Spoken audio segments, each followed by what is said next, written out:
Bom, e como é que a gente faz para medir tempos muito longos?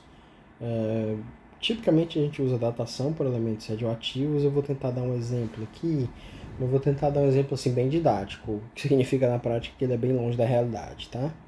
Então imagine a seguinte situação, o que ocorre é o seguinte, o número de átomos de uma substância radioativa, ele obedece uma lei exponencial de desintegração. Por quê? Porque como ele é radioativo, ele está o tempo inteiro emitindo radiação, emitindo partículas e se transformando em outros átomos, né? Na realidade ele emite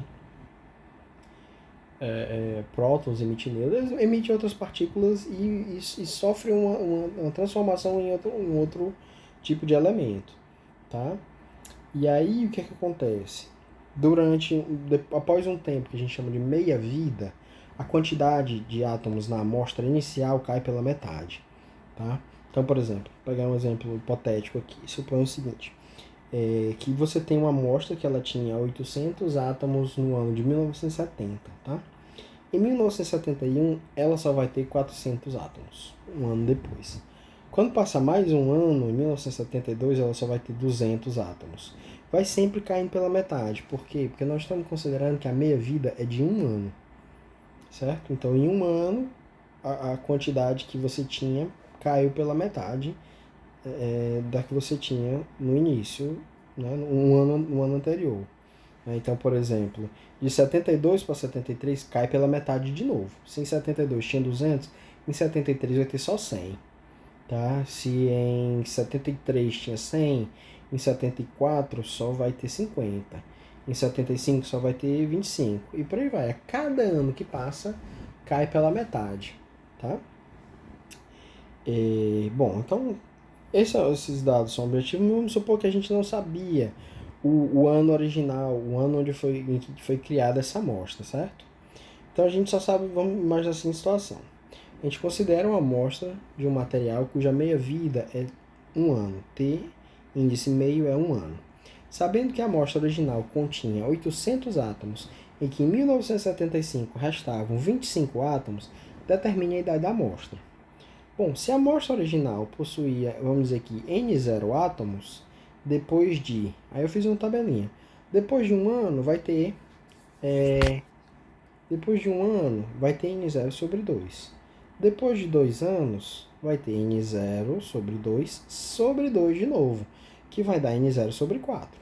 Depois de 3 anos vai ter N0 sobre 4, que é esse número aqui, né?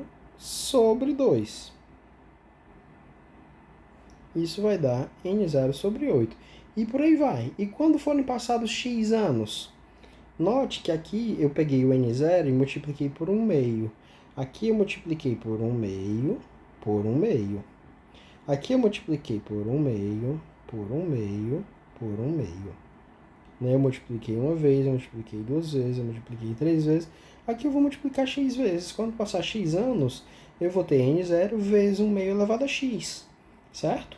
Então, o n num tempo t qualquer é n0 vezes 1 meio elevado a x, onde esse x é o número de meias vidas.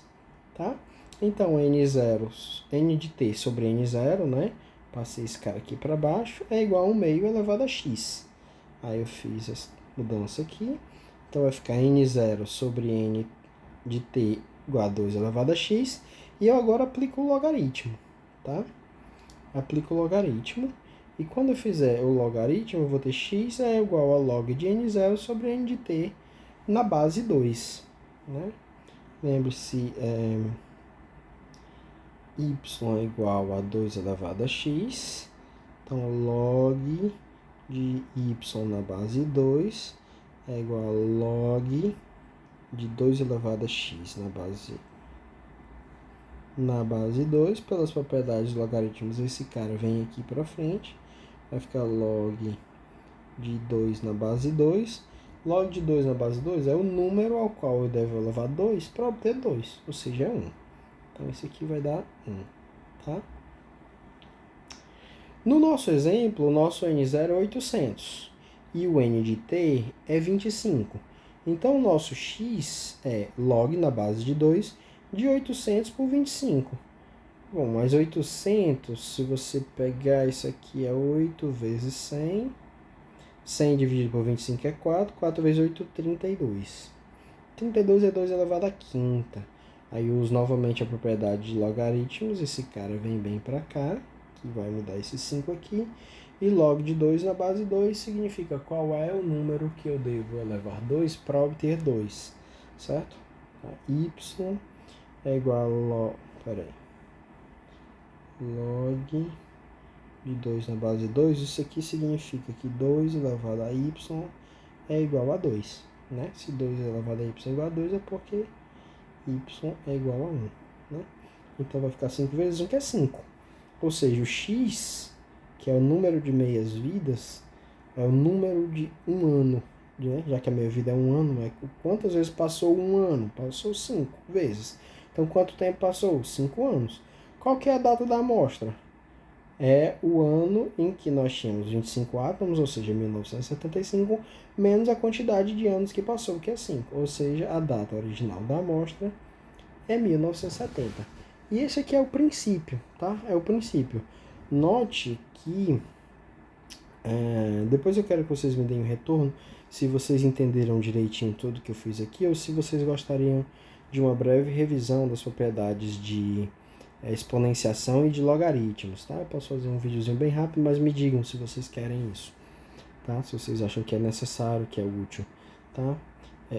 Porque vocês estão vendo que isso é importante, né? Bom, no caso geral, a meia-vida de um elemento não vai ser de um ano, né? Então, x igual a t sobre t meio representa o número de meias-vidas decorrido desde a criação da amostra. Desse jeito, t sobre t meio é igual a x, é igual ao logaritmo na base de 2 de n0 sobre n de t. E o tempo de decorrido, ou seja, a idade da amostra, é só eu passar o t meio multiplicando pelo outro lado. Vai ser t meio vezes logaritmo na base de 2 de n0 sobre n de t. Tá? E esse aqui é o princípio por trás dos métodos de datação que usam a radioatividade. Tá? Abaixo eu vou mostrar algumas meias-vidas de elementos usados nesse tipo de método. Por exemplo, o urânio 238. Quanto que é a vida do urânio, meia-vida de urânio 238? 4,5 vezes 10 elevado a 9 anos. Poxa, como é que isso é medido? Quer dizer que a gente fica olhando para uma amostra durante 4,5 vezes 10 elevado a 9 anos até a quantidade dessa amostra cair pela metade? Não, não precisa disso. Existem métodos de detecção de emissão de partículas radioativas, e aí você vai contando quantas partículas radioativas foram emitidas, e aí você vê quanto tempo vai levar para cair pela metade. Tá? Então é perfeitamente possível medir isso sem ter que esperar esse tempo como um todo. Outro elemento usado é o potássio 40, meia-vida dele também é da ordem de bilhões de anos, né? 1,3 10 a nona. E um elemento que é muito usado para datação de eventos históricos na história da humanidade é o carbono 14, cuja meia-vida é de 5.730 anos. Quer dizer, é uma meia-vida que é ali mais ou menos, por exemplo, que envolve muitos elementos históricos.